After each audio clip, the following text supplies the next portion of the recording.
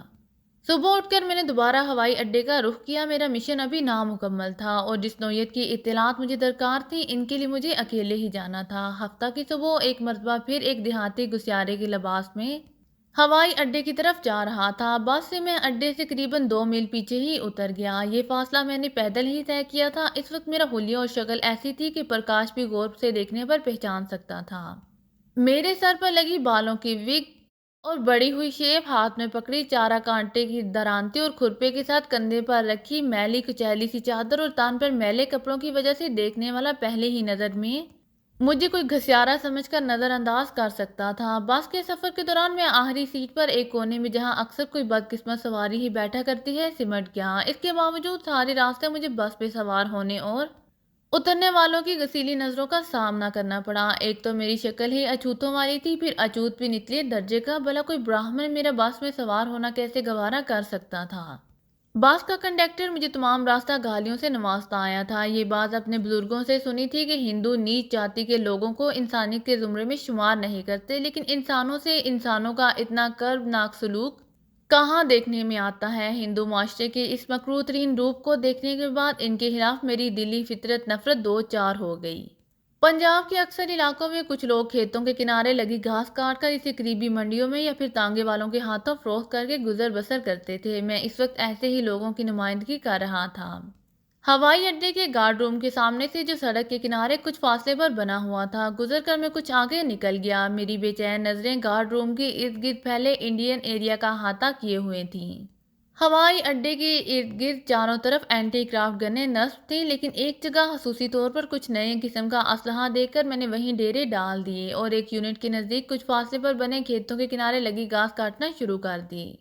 گھاس کاٹنے کا عمل صرف میرے ہاتھ انجام دے رہے تھے۔ میرا ذہن اور آنکھیں مکمل یکسوئی کے ساتھ اسی طرف لگی ہوئی تھی۔ وہ سر جنگ کا دور تھا۔ آکاش وانی اپنے پروگراموں میں اکثر شور مچاتی رہتی تھی کہ پاکستانی جاسوس بھارت میں، خاص طور پر مشرقی پاکستان، راجستھان اور جموں کشمیر کے علاقے میں گھس آئے ہیں۔ ان کی فلاں فلاں پہچان ہوتی ہے، کسی پر بھی شک گزرے تو قریبی پولیس اسٹیشن پر اطلاع کیجیے، وغیرہ وغیرہ۔ اب صورتحال کچھ ایسی بنی تھی کہ ان تمام علاقوں میں، خاص طور پر سرحدی اضلاع اور دفاع سے متعلق علاقوں میں، لوگ ہاں وہاں چوکنے ہو گئے تھے۔ آئے روز کسی نہ کسی فقیر یا ملنگ کی کم بختی آئی رہتی۔ پہلے تو انہیں پکڑتے ہی دیہاتی مارنا شروع کر دیتے اور پولیس اسٹیشن جانے کی نوبت عموماً اس وقت آیا کرتی جب وہ اس بے گناہ کا مار مار کر بھرکس نکال دیتے تھے۔ ہوائی اڈے کے ارد گرد واقع دیہاتوں میں یہ وبا کچھ زیادہ ہی پھیل چکی تھی۔ گاڑی میں کسی اجنبی چہرے کو دیکھ کر اس پر جرا شروع کر دی جاتی، جب تک اس کا کوئی شناسہ نہ نکل جاتا اس کی جان نہ چھوٹتی تھی۔ میرے ساتھ بھی یہی حادثہ گزرا۔ میں ارد گرد کے ماحول سے لاتعلق اپنے کام میں مگن تھا۔ وہاں موجود کسی فوجی جوان کو تو مجھ پر شک نہ گزرا۔ قریبی گاؤں کے دو سکھ جو سیکیورٹی کے آدمی تھے اس طرف آ نکلے اور مجھے ان کی آمد کا احساس اس وقت ہوا جب وہ میرے سر پر موجود تھے۔ فرار کی تمام راہیں پہلے ہی مسدود تھیں۔ چاروں طرف فوج ہی فوج، سڑک پر ہوائی اڈے کے ملازمین کی آمد و رفت جاری تھی اور میرے سر پر سیکیورٹی کے دو افراد مسلط تھے۔ کون ہو تم؟ کیا کر رہے ہو؟ دونوں نے مجھے گھورتے ہوئے پوچھا۔ مہاراج جی، مسکین آدمی ہوں، گھاس کاٹ رہا تھا۔ میں نے اپنے دانش میں انہیں مکمل جواب دے دیا۔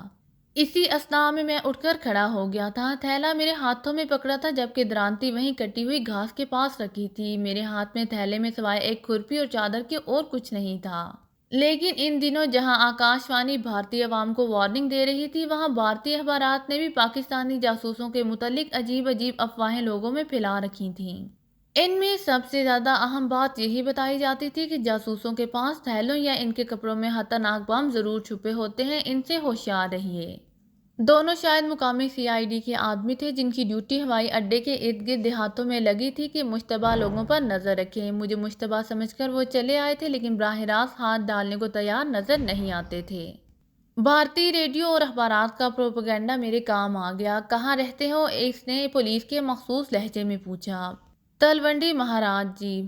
چل بھاگ یہاں سے، گھاس کاٹنے کی اجازت نہیں۔ دوسرے نے مجھے ہاتھ میں پکڑے ڈنڈے سے آگے کی سمت اشارہ کرتے ہوئے کہا۔ جیسے آپ کی مرضی مہاراج جی، میں نے نیچ جاتی کے لوگوں کی طرف ہاتھ باندھتے ہوئے کہا اور آگے بڑھ گیا۔ ٹھہرو، اچانک پیچھے سے آواز سنائی دی۔ ایک لمحے کے لیے تو مجھے دل سینے سے نکلتا ہوا محسوس ہوا۔ مجھے امید تھی جب دوسری سمت پلٹوں گا تو ان کے ہاتھوں میں موجود پکڑے ہوئے پستول میرے استقبال کو موجود ہوں گے، لیکن حیرت گزری، انہوں نے شاید کوئی اور منصوبہ سوچ رکھا تھا۔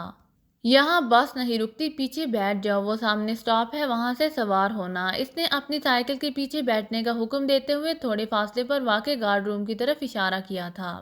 اس طرح غالباً ان کا ارادہ یہ تھا کہ وہ کوئی خطرہ مول لیے بغیر مجھے گارڈ روم پر ایئر فورس پولیس کی خدمت میں پیش کر دیں گے۔ یہاں سے اچانک بھاگنا زبردست بے وقوفی ہوتی۔ میں نے بادل نہ ہوا سا ہتھیار ڈالتے ہوئے حامی بھر لی۔ اس طرح کم از کم گارڈ روم تک مجھے کوئی ایسا مل سکتا تھا جس سے میں فائدہ اٹھا لیتا۔ دھنیہ واد مہاراج جی، کہتے ہوئے میں اس کے پیچھے پیچھے چلنے لگا۔ دوسرا سی آئی ڈی والا میرے پیچھے آ رہا تھا۔ اپنی دانش میں انہوں نے مجھ پر قابو پا لیا تھا۔ عام حالات میں ایسے دست قدوں کو میں ڈانٹ دے سکتا تھا، لیکن ایسی صورتحال میں کوئی خطرہ بھی مول لینے کو تیار نہ تھا۔ معجزہ کسے کہتے ہیں، اس کا اندازہ مجھے اس روز ہوا۔ لدھیانے کی طرف سے رائے کوٹ کو جانے والی بس آ رہی تھی۔ جب ہم بمشکل سڑک کے قریب پہنچے ہی تھے، میں نے اللہ کا نام لیا اور اسے رکنے کا اشارہ کر دیا۔ بس ڈرائیور نے بریک لگا دی۔ غالباً اس نے 3 سواریوں کا لالچ کیا تھا۔ جیسے ہی بس رکی میں لپک کر اس میں سوار ہوا۔ یہ عمل کچھ اتنا اچانک اور تیزی کے ساتھ ہوا کہ دونوں سی آئی ڈی والے بونچکا رہ گئے اور انہیں ہوش اس وقت آیا جب بس نے رفتار پکڑ لی۔ مجھے حسب توقع سب سے پچھلی سیٹ پر ہی جگہ ملی تھی۔ میں نے چلتی بس کے پچھلے شیشے سے نظریں باہر دوڑائیں۔ دونوں بڑی تیزی کے ساتھ اپنی اپنی سائیکلیں پھینک کر گارڈ روم کی طرف بھاگے چلے جا رہے تھے۔ یہ بڑا حساس ایریا تھا، سیکیورٹی کا جال چاروں طرف پھیلا ہوا تھا۔ اگر وہ گارڈ روم پر رپورٹ کر دیتے تو وائرلیس پر اگلی کسی بھی پوسٹ پر اطلاع پہنچنا چند سیکنڈ کی بات تھی۔ اس کے بعد میرا اس لاری پر موجود رہتے ہوئے بچ نکلنا ناممکن تھا۔ ایک ایک لمحہ قیمتی تھا۔ مجھے چند سیکنڈ کے اندر ہی کوئی فیصلہ کرنا تھا، پھر میں فوراً ایک نتیجے پر پہنچ گیا۔ کنڈکٹر میری طرف آ رہا تھا۔ کہاں جائے گا؟ اس نے کراہت آمیز نظروں سے مجھے گھورا۔ غالباً مجھے بس پر سوار ہو کے وہ پچھتا رہا تھا۔ رائے کوٹ لالا جی، نکال 2 روپے۔ 1 روپیہ لے لیں جی۔ لالا جی غریب آدمی ہوں، میں نے گھگھیاتے ہوئے کہا۔ ابے تیرے غریب کی ایسی تیسی۔ اس نے مجھے گالیاں بکنی شروع کر دیں۔ بس اسی اثناء میں وہاں سے 5-4 میل کے فاصلے پر موہن پور کے نزدیک پہنچ چکی تھی۔ ڈرائیور نے حسب سابق بریک پر پاؤں رکھا اور کنڈکٹر نے مجھے دھکا دیتے ہوئے نیچے گرا دیا۔ میں بمشکل سنبھل پایا۔ غصے کے مارے میرا خون کھول اٹھا، لیکن دوسرے ہی لمحے مجھے اپنی حیثیت کا احساس ہو گیا۔ میں بھارت کا ایک نیچ اچھوت تھا جس کے لیے ہندو معاشرے میں کوئی جگہ نہیں۔ سب کچھ میری توقع کے عین مطابق ہوا تھا۔ میں فوراً سڑک کے دوسرے کنارے پر پہنچا۔ بمشکل 2 ہی منٹ گزرے تھے جب میں نے جیپ کو انتہائی تیز رفتاری سے اس بس کے تعاقب میں جاتے دیکھا۔ میں بڑی پھرتی سے بڑے سے درخت کی اوٹ میں چھپ گیا۔ دونوں میں سے ایک گدھا بھی جیپ میں ڈرائیور کے ساتھ بیٹھا تھا۔ اوپر پچھلی نشست پر ایئر فورس پولیس کے مسلح نوجوانوں نے قبضہ جما رکھا تھا۔ جیپ کے گزرتے ہی ایک باس دکھائی دی اور چند منٹ کے بعد ہی میں لدھیانہ کی طرف واپس عازمِ سفر تھا۔ اس مصیبت کے ٹل جانے پر دل ہی دل میں شکر بجا لایا۔ برواڑہ سے کافی دور ایک سٹاپ پر میں اتر گیا۔ یہاں سے ایک ٹیپو کے ذریعے میں ایک دوسرے علاقے کی طرف جا نکلا۔ یہ ایک چھوٹا سا قصبہ تھا لیکن میرے لیے بہت بڑا اور مضبوط قلعہ۔ اب کم از کم میری حالت اس قابل ضرور تھی کہ بھارتی سیکولر معاشرے میں مجھے باس کی سیٹ پر جانے کی اجازت مل جاتی۔ شام کو تھکا ہارا لدھیانہ پہنچا۔ اپنے مخصوص مقام پر کپڑے بدل کر سیدھا پرکاش کے پاس چلا گیا۔ رات کو ہم دونوں اکٹھے ہوٹل پر پہنچے۔ پرکاش میرا بہترین کور تھا اور ایسے غیر یقینی حالات میں جبکہ قدم قدم پر خطرات منہ کھولے کھڑے تھے، اس کی مدد حاصل کرنا اور بھی ضروری ہو گیا تھا۔ میں نے پرکاش سے بڑے گہرے تعلقات استوار کر لیے تھے اور چند دنوں کی دوستی میں ہی وہ مرحلہ آ گیا تھا جب پرکاش میری غیر موجودگی کو محسوس کرنے لگتا۔ میرے ذہن نے پرکاش سے متعلق ایک شاندار منصوبہ ترتیب دے لیا تھا اور اب میں اسی پر عمل کرنے جا رہا تھا۔ دل میں کئی مرتبہ میں نے اس منصوبے کا جائزہ لیا، اس کی تمام جزیات پر نظر ڈالی اور اللہ پر دوری پھینک کر مطمئن ہو بیٹھا۔ اپنے منصوبے پر کام کا آغاز تو میں نے اس سے ملاقات کے ساتھ ہی کر دیا تھا، لیکن اب مسل مرحلہ آیا تھا۔ میں نے شام سے ہی ایسی رونی صورت بنا رکھی تھی اور اس کی باتوں کے جواب میں اس طرح ہوں ہاں کر رہا تھا کہ اس کی شک میں مبتلا ہونا ضروری ہو گیا تھا۔ کیا بات ہے؟ اس نے کمرے میں رات کا کھانا کھاتے ہوئے مجھ سے پوچھا۔ کچھ نہیں، ایسی تو کوئی بات نہیں، بس یوں ہی، میں نے ہاں سسپینس پیدا کرتے ہوئے کہا۔ کیا یوں ہی؟ سیدھی طرح بتاؤ ورنہ۔ اس نے چمچ پلیٹ میں رکھ دی اور کھانے سے الگ ہو بیٹھا۔ یار کچھ نہیں، تم کھانا تو کھاؤ، سوال ہی پیدا نہیں ہوتا جب تک تم بات نہیں بتاؤ گے۔ نہیں کھاؤں گا، اس نے بچوں کی طرح ضد کرتے ہوئے کہا۔ اچھا یار کھانا شروع کرو، بتاتا ہوں۔ تمہیں نہیں بتاؤں گا تو اور کسے بتاؤں گا؟ میں نے غمناک لہجے کی اتنی شاندار ایکٹنگ کی کہ خود کو داد دینے کو جی چاہا۔ میری گفتگو کے انداز نے غالباً پرکاش کو معاملے کی سنگینی کا احساس دلا دیا تھا، جو وہ چپ رہا۔ کھانا ختم ہونے تک ہم نے کوئی گفتگو نہ کی۔ کھانا بھی دونوں نے بڑی بد دلی سے کھایا تھا۔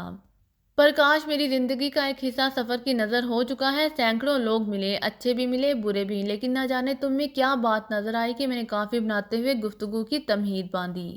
قریباً ایک گھنٹے کے بعد پرکاش مجھ پر مار مٹنے کے لیے تیار تھا۔ میری دردناک داستان نے اسے دوران گفتگو ایک مرتبہ رلا بھی دیا تھا۔ میری ماں بچپن میں فوت ہو گئی تھی، باپ نے دوسری شادی کر لی، سوتیلی ماں نے بے پناہ ظلم ڈھائے، آج تک اس گھر سے بندہ رہا کہ ایک سگی بہن بھی تھی، پچھلے ماہ وہ بھی مر گئی۔ اس نے اصل میں مرتے وقت مجھ سے وچن لیا تھا کہ میں کبھی شراب نہیں پیوں گا، اب میرا باپ کے گھر میں ہے کیا، وغیرہ وغیرہ۔ اس کمائی کا پرکاش کے لیے سب سے بہترین حصہ میری دانست میں وہ تھا جس کہاں اس کے علم میں یہ بات آئی تھی کہ میں نے چوری چھپے 25-30 ہزار روپیہ اس برے وقت کے لیے جمع کر رکھا تھا، اور اب میں چاہتا ہوں کہ کسی فیملی کا رکن بن کر لدھیانہ میں کوئی چھوٹا سا کاروبار شروع کروں، اور میری نظر انتخاب اس پر ٹھہری ہے۔ برے بھلے لوگ ہر معاشرے میں موجود ہوتے ہیں، میں آج بھی جب ماضی پر نظریں دوڑاتا ہوں پرکاش کے رویے میں مجھے لالچ کی جھلک نظر نہیں آئی۔ اس نے مجھے اس لیے نہیں اپنایا تھا کہ مجھ جیسا دھنوان دھرم دیر مل جانے سے اس کی کایا پلٹ جائے گی۔ کسی حد تک ممکن ہے اس فیصلے کے پیچھے یہ جذبہ بھی کار فرما ہو، لیکن انسانی ہمدردی کے جراثیم اس میں کچھ زیادہ ہی پائے جاتے تھے۔ پرکاش میرا اور بھائی نہیں ہے، بھگوان نے مجھے بھائی دے دیا۔ وہ شدت جذبات سے بے قابو ہو کر مجھ سے بغل ہیر ہو گیا۔ میری خواہش پر وہ رات میرے پاس ہی ٹھہر گیا۔ ابھی رات کے 10 ہی بجے تھے جب دروازے پر وہی مانوس سی دستک سنائی دی۔